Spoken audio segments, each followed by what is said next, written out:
Bonjour, bonsoir, bienvenue dans cette vidéo musicale, aujourd'hui Depeche Mode. Depeche Mode, c'est mon brevet en 2009 avec Wrong, sorti de l'album Song of the Universe, puis un document sur la 17 en 2017, vu et revu. Merci pour les insomnies, j'étais en examen.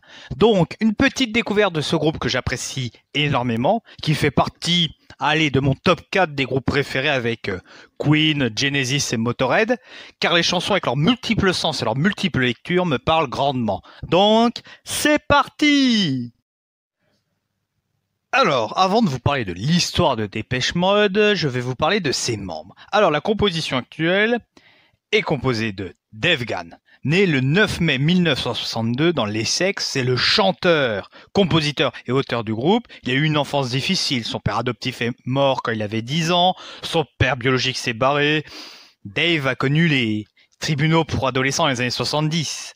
Mais il est célèbre aussi pour son jeu de scène très physique, voire excentrique, vu par beaucoup comme un mélange de Mick Jagger et d'Iggy Pop. Une voix profonde et chaleureuse qui contraste avec la musique électronique réputée froide de Depeche Mode. Ses hobbies sont la peinture, la musique. Il aime aussi assister à des concerts. Il a été influencé par Jim Morrison, Jane's Addiction, Nirvana, Pearl Jam, The Smashing Pumpkins, Alice in the Chains, Primal Scream, The Cure, Joy Division, Led Zeppelin, The Rolling Stones, The Clash, enfin voilà, énormément de groupes, Sex Pistols, Bowie, enfin, grosse culture musicale. Deuxième membre, Martin Lee Gore, né le 23 juillet 1961 à Dagenham dans l'Essex. Musicien, chanteur, parolier, compositeur. Il joue du synthé, de la guitare, il chante, il fait du piano, de la guitare basse, de l'orgue, de l'harmonium, de l'accordéon, de la flûte à bec. Donc le mec est un véritable jukebox vivant, quoi. Sa mère, Pamela, et son beau-père, qu'il pensait être son père, David Gore, travaillaient à l'usine Ford et il est l'âme du groupe depuis 1981. Andrew Fletcher, dit Fletch, né le 8 juillet 1961 à Nottingham. C'est un nageur artistique, porte-parole, DJ, il possède un restaurant à Londres et est un des membres préférés de Depeche Mode parce qu'en concert, ça c'est sympa, il joue pas beaucoup, mais il lève les bras. Vous regarderez les performances live de Depeche Mode, surtout ces dernières années, le mec est dans son coin, derrière son clavier, et il s'ambiance. En ce qui concerne les anciens membres, nous avons Vince Clarke, de son vrai nom Vincent John Martin, né le 3 juillet 1960. Musicien, auteur, compositeur, interprète, producteur depuis le début de sa carrière, commençant en 1980 avec Depeche Mode. Vince Clarke aura ainsi coécrit et mis en musique 26 albums, dont 16 en tant qu'arrangeur. Alan Charles Wilder, né le 1er juin 1959 à Hammersmith, claviériste, compositeur, arrangeur et producteur. Il joue du synthé, de la batterie, du piano. Il chante aussi, il fait beaucoup les chœurs à l'époque entre 83 et 94 sur les albums de Depeche Mode et en concert. Il a un projet musical qu'il a créé en 1986 qui s'appelle Recoil. Donc, on va commencer l'histoire de Depeche Mode. Alors, les débuts. Précurseur de la musique électronique, Depeche Mode est né à la fin des années 1970, en pleine vague New Wave. C'est dans la petite ville ouvrière de Basildon, près de Londres, 50 km à l'est environ. Dans une zone modeste, ville nouvelle, conséquence directe du Newton Act de 1946, que se forme l'embryon du futur Depeche Mode, autour de Vince Clarke et d'Andrew Fletcher. Leur groupe s'appelle No Romance in China. Et ils recrutent rapidement Martin Gore et vont se dénommer Composition of Sound. Bon, les trois compères vont devenir amis et vont faire un petit peu de la musique avec un nouvel instrument qui apparaît à cette époque-là, le synthétiseur. Dave Gahan, quant à lui, était un visage connu du coin et à cette époque est ami avec Paul Raymond qui joue du clavier dans French Look. Les deux groupes, Composition of Sound, groupe de Clarke, Gore et Fletcher, et French Look, répétaient un mercredi soir ensemble. Dave est venu les regarder, il est entré dans la salle où Composition of Sound répétait, un petit jam, Dave Gahan a chanté, le Hero de Bowie, Vince a aimé ce qu'il a entendu, et le reste, comme ils disent, c'est de l'histoire. Subjugué par la voix et le charisme de Dave Gahan, il est le quatrième membre du groupe. La première scène de Composition of Sound, avec le chanteur de 18 ans à l'époque, c'était véritablement un minot, s'est passé le 14 juin 1980. Il y a 39 ans déjà. Et le groupe va se rappeler Depeche Mode. Martin Gore le dira, le nom Depeche Mode vient de Dave Gahan. Il a vu sous le présentoir de vitrine à la fac le magazine Depeche Mode et il a trouvé que le nom sonnait bien. Et donc voilà. Depeche Mode tourne alors dans les boîtes et cafés londoniens, chantant les morceaux composés par Vince Clarke. Ils vont être repérés et ça va permettre un premier enregistrement, la chanson Photographic, ainsi qu'une petite compilation qui sort en 1980, Some Bizarre. C'est aussi au cours de ces concerts que Depeche Mode fait la connaissance de Daniel Miller, fondateur du label Mute Records. 1980, tout s'accélère pour les 4 garçons qui doivent faire le choix entre leur emploi respectif et la musique. Car dès le premier 45 tours, Dreaming of Me, classé 57e dans les charts anglais, et surtout avec le deuxième single New Life, en juin 81, Depeche Mode commence à se faire un nom. Puis c'est la sortie du premier tube, Just Can't Get Enough, sorti en juin 1980, qui va devenir l'hymne du groupe et qui sera repris nombre de fois.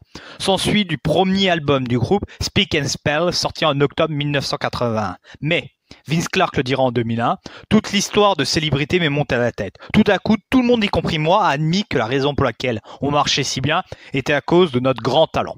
En revenant au Royaume-Uni, Clarke a annoncé à chacun des membres de Depeche Mode qu'il quittait le groupe. Il a aussi décidé de ne pas planter le groupe et d'attendre de finir la tournée, qui est très importante pour promouvoir l'album, pour annoncer cela. Il a été décidé de manière sensée que tout communiqué de presse n'arriverait pas avant la fin de cette tournée. Jusqu'à la fin de cette tournée qui sera le 16 novembre 1981. D'ici là, Speak and Spell va se vendre plutôt bien dans les bacs. 1982 est déjà donc l'année des doutes. Le groupe doit faire face à cette première défection et il parvient avec brio. Martin Gore prend définitivement les commandes créatives. À part quelques exceptions près, il va composer l'ensemble du répertoire de Depeche Mode. Et le premier opus de l'ère Gore est Broken Frame, en 1982, septembre 82. Précédé de single See You, The Meaning of Love et Live in Silence, chanson que je vous conseille et qui vous rappellera vos pires ruptures quand vous êtes obligé de partir, ravaler votre somme, tout ça dans le silence. Pour pallier au départ de Clarke, Depeche Mode va recruter, par le biais d'une petite annonce, Alan Wilder. Andy Fletcher va le dire, on se rend compte que 1982 est l'année la plus importante pour nous. Soit on s'établit, ou on est fichu. Pour revenir à Alan Wilder, a plutôt été déçu en découvrant que Depeche Mode était le groupe connu, parce qu'on n'a pas marqué Depeche Mode. Non, faut auditionner pour un groupe connu pour lequel il se mettait à l'essai. Je n'aimais pas trop le côté simpliste du son, a-t-il admis, mais je pouvais voir qu'il y avait quelque chose dans l'approche et l'utilisation de l'électronique. De plus, j'avais besoin de fric. Andy Fletcher se rappelle du processus de l'audition. Daniel Miller rencontrait d'abord les gens, et puis c'est nous qui faisions passer l'audition. Il ne restait que 5 personnes environ.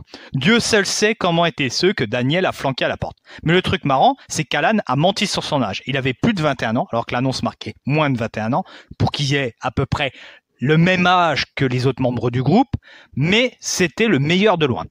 Il y avait quelques vrais fans de Depeche Mode, mais Alan est un grand musicien formé au classique. Et on disait, voilà ce que tu dois faire, c'est jouer ce petit truc, mais le plus dur, c'est que tu dois chanter ça aussi. Et il l'a fait. Et ça a été étonnant. En 2 secondes, il a fait ça, c'était vraiment marrant. Pour quelqu'un qui aspirait à rejoindre les grandes écoles de musique, se retrouver chez Depeche Mode... ça choque un petit peu parce qu'avant, comme il le disait, mon installation idéale aurait été un orgue, un piano grandeur réelle. C'était un choc car à l'époque, ils utilisaient 3 petits claviers comme ils utilisaient à l'époque. Je me suis senti un peu tout nu. Je suis allé à l'audition, 2 même, avant de décrocher le boulot. La plupart des gens qu'ils ont auditionnés étaient soit des ratés ou des fans qui avaient appris les tubes par cœur, ce qu'ils ne voulaient pas. J'ai trouvé que c'était un peu des mauviettes, c'est compréhensible à l'époque. D'un autre côté, ils étaient charmants et amicaux, et la musique était simple. J'apprécie ça. Quand j'écoute les chansons de Vince aujourd'hui, je me rends compte qu'ils avaient fondé sur des riffs de blues, d'heavy metal classiques. Je pensais réellement que ce serait mieux s'ils avaient un peu plus de couilles. Mais je l'aurais pas dit. Après avoir confessé son âge réel, l'honnêteté de Wilder a été récompensée par la participation au concert de Depeche Mode à titre d'essai. À la base, ils m'ont employé comme une sorte de membre à mi-temps. Vraiment quelqu'un qui pouvait apparaître dans les émissions télé, qui pouvait jouer les parties sur scène, se rappelle-t-il. Mais il ne voulait pas vraiment être vu en train d'amener quelques musiciens pour prendre le contrôle. Alors j'ai participé à aucune session pendant 9 mois. J'ai arrêté d'être un employé et devenu un membre à plein temps durant l'année 1982. Mais ça a été un processus graduel de m'intégrer pleinement à ce qui a été et ce qui est encore un groupe très uni. Ça, c'est Alan Wilder qui le dit en 2001. En effet, le Dépêche Mode Information Service a annoncé la nouvelle aux fans dans son bulletin d'octobre 82. Alan Wilder est désormais membre permanent de Dépêche Mode. Voilà. Il sera le 4e membre jusqu'en 1995. Le groupe est maintenant complet. Il s'impose peu à peu une musique nouvelle. À cette époque, Vince Clarke va travailler pour le groupe Yazoo et enfin Erasure. Alan Wilder, on peut considérer tous les clips de Julian Tamb, See You, The Meaning of Love et Live in the Silence comme un gros désastre collectif. À l'époque, on était très naïfs. Aussi, les clips étaient un genre très nouveau et expérimental. Alors on n'était pas les seuls à souffrir aux mains d'étudiants boutonneux qui sortaient des écoles de cinéma. Alors autant vous dire, les clips des années 80, il y a des trucs très bien, mais il y a d'autres trucs, tu te dis, vous avez pris de la drogue ou quoi? Ça se passe comment? Malgré leur entrée houleuse dans l'âge du clip, le groupe va quand même réussir par des apparitions télé régulières qui étaient considérées comme jouant un rôle important dans la trajectoire d'un single dans les charts, à se faire un nom. Quand il est sorti le 27 septembre 1982, A Broken Flame a été en face d'un mur de critiques. En effet, l'album est sympa, je vous conseille de l'écouter, vraiment c'est très intéressant parce que ça permet de voir un peu la genèse du groupe. Mais honnêtement, c'est vrai que c'est un petit peu naïf. C'est gentillet, dirons-nous. C'est pas les gros sons qu'on va entendre comme à la fin des années 80 ou au début des années 90. Mais c'est un album très intéressant, mais la critique l'a littéralement démoli. Quand Dépêche Mode s'est regroupé avec Daniel Miller en mai 1983, il était décidé collectivement de se déplacer vers un nouveau lieu d'enregistrement différent, avec une nouvelle équipe de production pour tenter de rafraîchir le son, mais aussi du nouveau matos. Les textes de Gore se font de plus en plus engagés, comme la chanson Everything a Count. Amorçant un premier virage musical, Construction Time Again, à la mi-83, s'annonce comme un album plus social, moins tendre, moins gentillet. La pochette, un homme martelant la montagne, un coup de masse, n'est pas sans rappeler l'imagerie soviétique révolutionnaire. D'ailleurs, les cadres de Basildon ne cachent pas leurs convictions politiques à l'époque et vont même en faire un fer de lance jusqu'en 86 avec l'album Black Celebration. Clôturant triomphalement une tournée, Construction Tour 1983 avec 3 soirées à guichet fermé à l'Hammersmith Odéon le 6, 7 et 8 octobre. Dépêche Mode est très satisfait parce que Construction Time Again s'avère être le bon album dont Martin Gore rêvait depuis un an.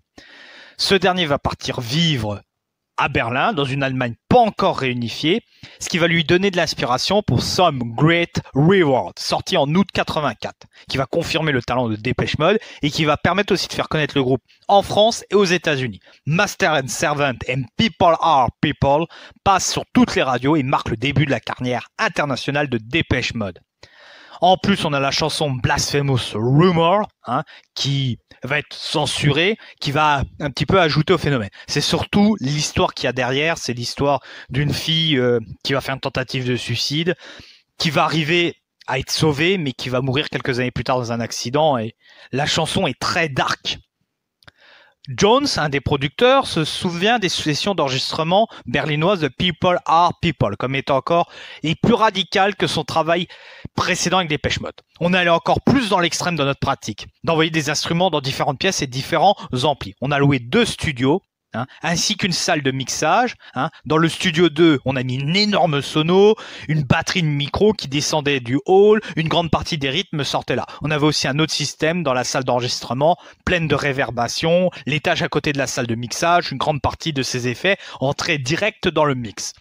Pour Alan Wilder, le chant est envoyé dans une grande pièce, c'est-à-dire le chant est envoyé par une sono dans une grande salle. Ainsi, non seulement on avait un grand son génial, mais aussi on pouvait mettre des effets, comme de l'écho sur le chant durant l'enregistrement et mixer par la suite sur la platine.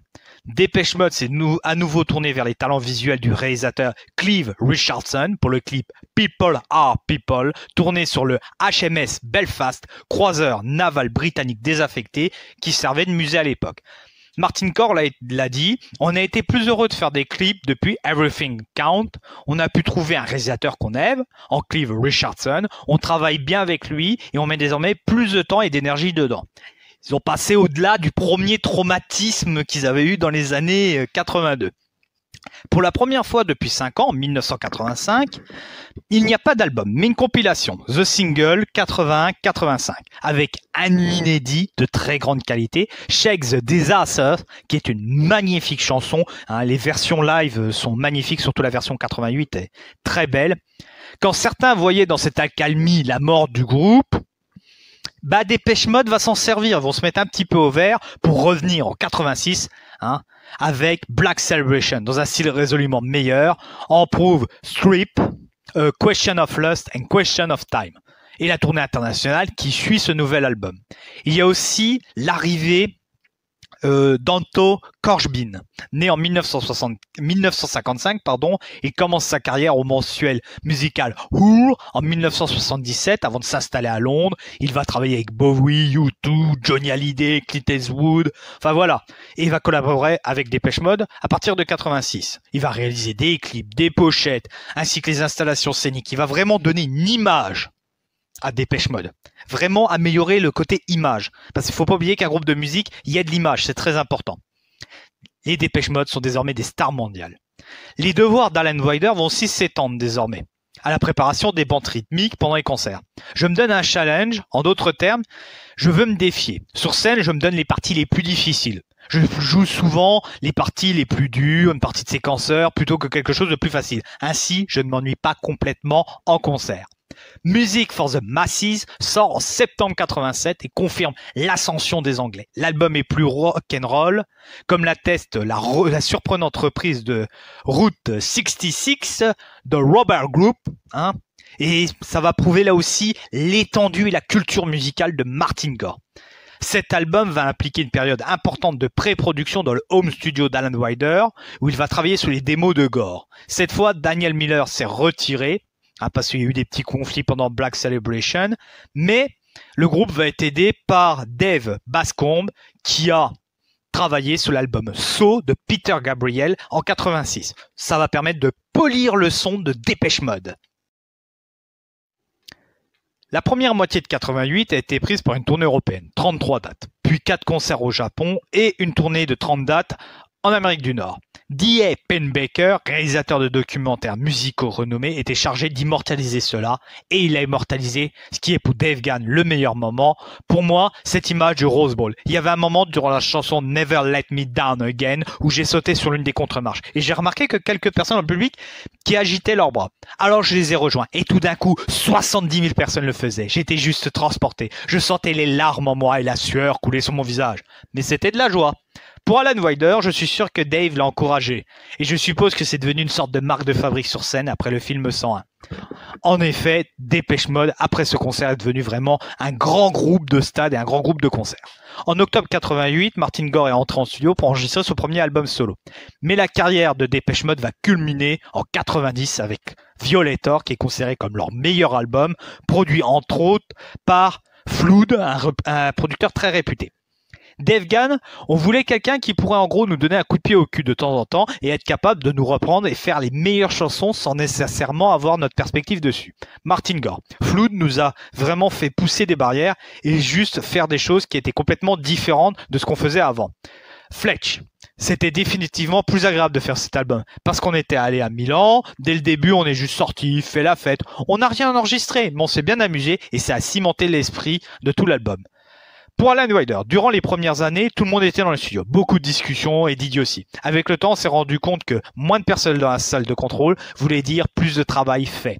Personal Jesus, Enjoy the Silence, qui est magnifique comme chanson. Parce que le silence, ça peut être le silence de la tranquillité comme le silence de la mort. Il y a plusieurs lectures, c'est magnifique. World in My Eyes, peut-être une des plus belles chansons d'amour qu'il puisse y avoir.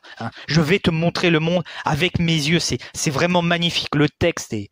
C'est de l'art, c'est du bonbon qui te fond dans la bouche, c'est magnifique. Police of the True, Clean, des tubes, ça va remplir des stades, l'Europe, les États-Unis.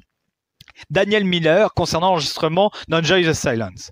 Alors, il va dire que Alan Wilder a eu l'idée d'accélérer le morceau parce qu'au départ, c'était une chanson un peu plus lente, et d'en transformer en un morceau plus orienté vers le tempo. Et puis Martin a ajouté le riff de guitare dessus.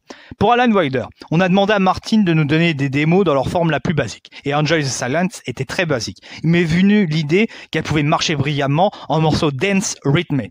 Je pensais que prendre l'approche d'une simple ballade pour cette chanson aurait été un crime sur son énorme potentiel. Ça a été une grande mélodie qui criait à corps perdu pour avoir le traitement qu'elle a finalement eu.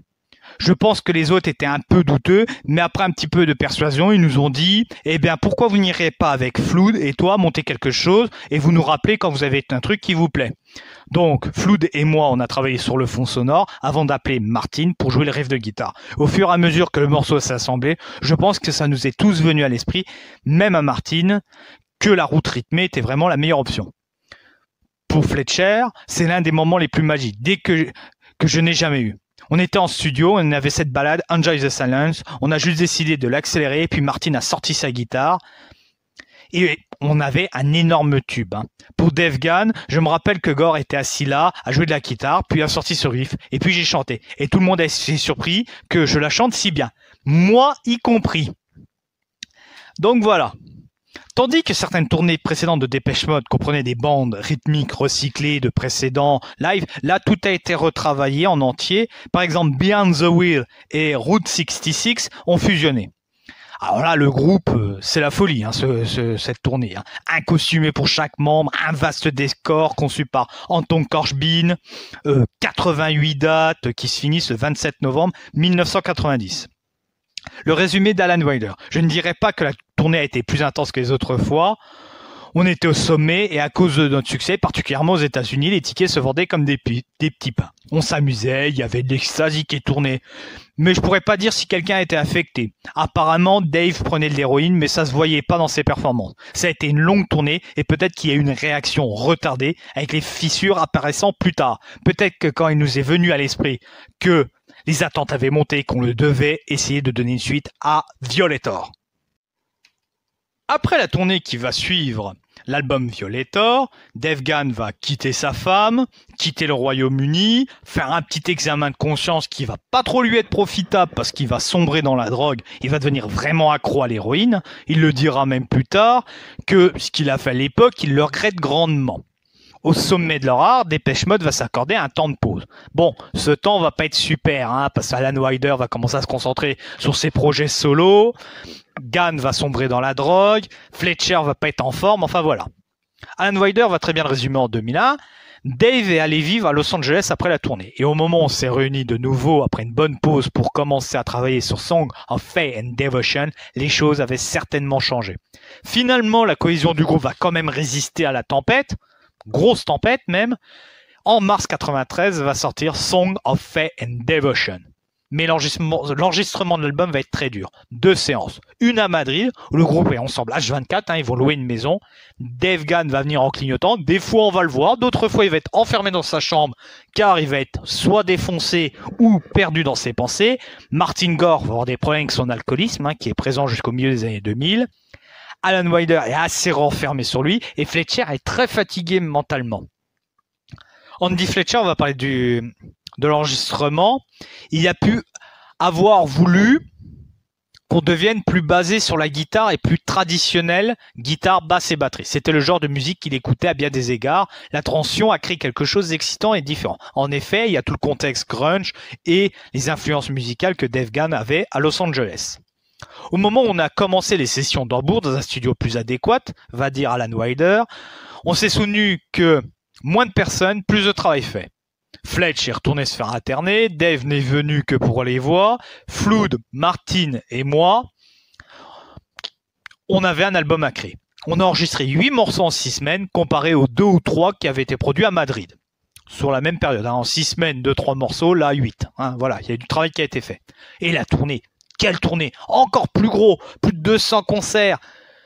Martin Gore avec un peu plus de guitare. Quel solo sur Enjoy the Silence, et Wider à la batterie. La version In Your Room de cette tournée est magnifique, hein, un véritable bijou. Mais la tournée est très dure. Hein. Martin avait sombré dans l'alcool, Dave Gahan était vraiment accro à la drogue, Andrew Fletcher est dépressif, il va même être remplacé sur certains concerts, et Alan vous laisse barrer. En effet, ce que tu acceptes à 23 ans, tu l'acceptes plus foncièrement à 35 ans, il va le dire. Hein. Ma décision honnête de quitter le groupe est venue durant l'enregistrement de l'album Song of Faith and Devotion. Je me rappelle d'une à deux occasions qui sont restées de manière très nette dans ma tête. Où durant cet enregistrement, en particulier sur la première session à Madrid, j'ai pensé « c'est pas agréable, je ne veux pas le faire, c'est la dernière fois que je vais être dans cette situation ». Moins d'un an après la sortie de l'album, la version live va sortir. Alan Wider va quitter le groupe en 1995. Dave Gahan va manquer de mourir 2 fois. En août 1995 par tentative de suicide et en mai 1996 avec une overdose.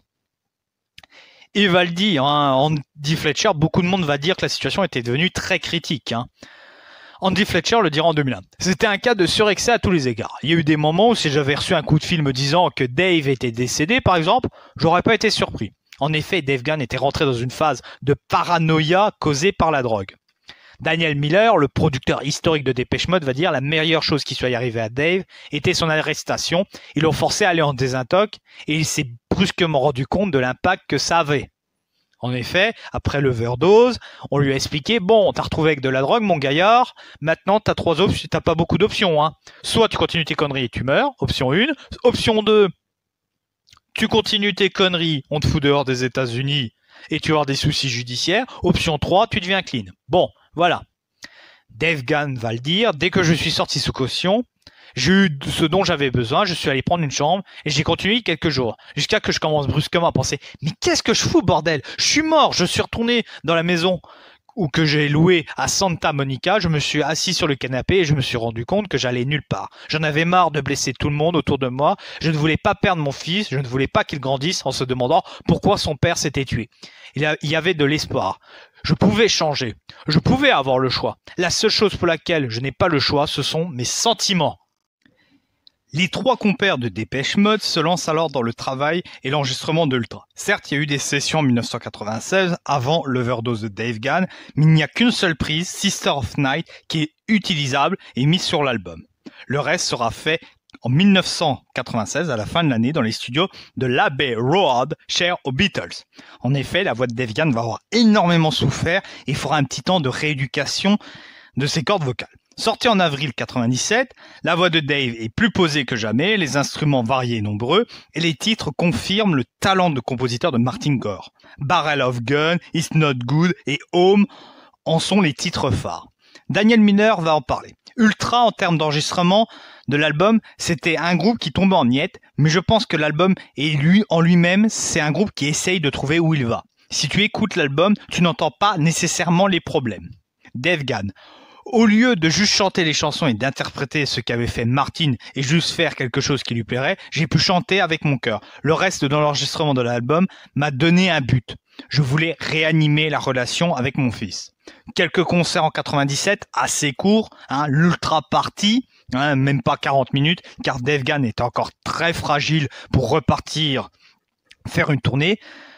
Il y a la tournée de retour de 64 dates en 98, hein, 18 pays, 4 mois, le single tour, hein, ainsi nommé à cause de la compile, 86-98. Dream On marque en avril 2001 le retour de Depeche Mode. Il va aussi annoncer l'album Exciter. Dave va être très enthousiaste à l'idée de passer beaucoup de temps sur les morceaux. C'était très clair qu'il avait besoin d'un espace de travail. Hein. Il voulait chanter, écouter la musique et enregistrer des chants à chaque fois qu'il pensait qu'il avait quelque chose de digne à être enregistré. Le désir d'écrire va devenir urgent chez Dave Gahan. La tournée qui va s'ensuivre marque l'apothéose. Plus de drogue, des performances live de qualité, de la guitare, de la batterie, du synthé. Que demander de plus? Je vous conseille le concert à Paris en 2001, One Night à Paris. Le 7 novembre 2001, Depeche Mode a joué Never Let Me Down Again au MTV Europe Music Awards.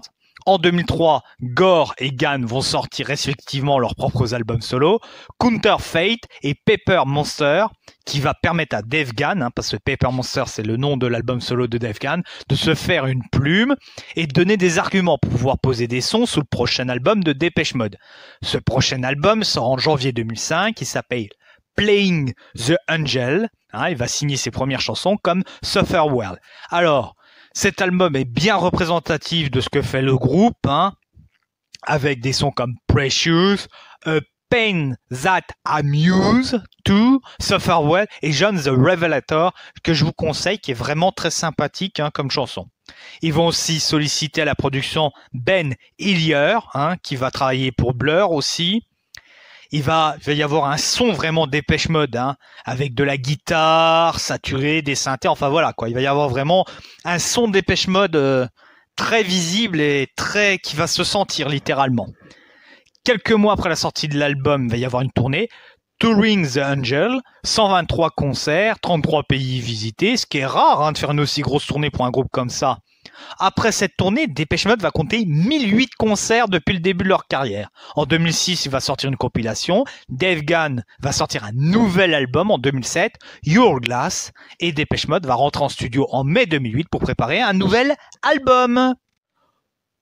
Sound of the Universe, qui sort le 20 avril 2009, est le 12e album avec des musiques composées par Gore et des chansons écrites par Dave Gahan, toujours aidé par Egner et Phil Pott pour la musique, qui va obtenir définitivement sa légitimité d'auteur. Le premier extrait, Wrong, single martial aux sonorités synthétiques et massives, sans réel refrain, où Gahan scande le portrait d'un anti-héros à qui rien n'a jamais souri de son existence. Gros succès, c'est là où j'ai découvert Depeche Mode.